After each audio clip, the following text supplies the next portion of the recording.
Rachel, okay ka lang? Pinagtabuyan ako ni Mami. Ayaw niya na daw ako makita. Tahan na. Ano isipin niya, ha? Sandali ko muna kitang tubig, ha? Sandali lang.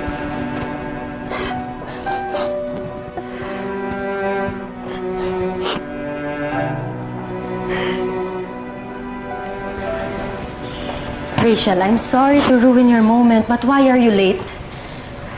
Nasaan na yung report sa Baento Construction? Sorry, Aji. Tatapusin ka na lang. Rachel, tomorrow morning na yung deadline nun. Saan ka ba kasi napupunta, ha? You're setting a bad example to your coworkers.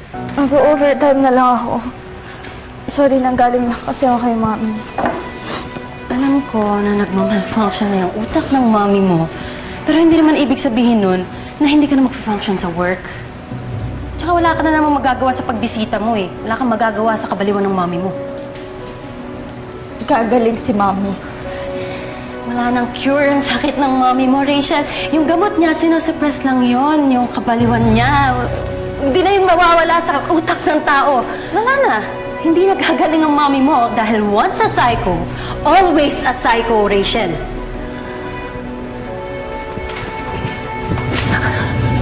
Ano ka mo? Ano? Lalaban ka pa? Ito na matungli, ha? Kapal ng mukha mo lumaban! Aray! Ano ba, Rachel? Aray! Ano ba? Ano ba? Hindi! Ano ba nangyayari? Sabi mo nga yung asawa mo, kinakausap ko lang siya ng maayos kanina, bigla na lang silang palat sila bunutan. Dapat lang sa'yo yan. Punong-puno na ako sa inyo ng Mami mo. Rachel, tama na! Sige na, Phoebe. Sige, ako na dito.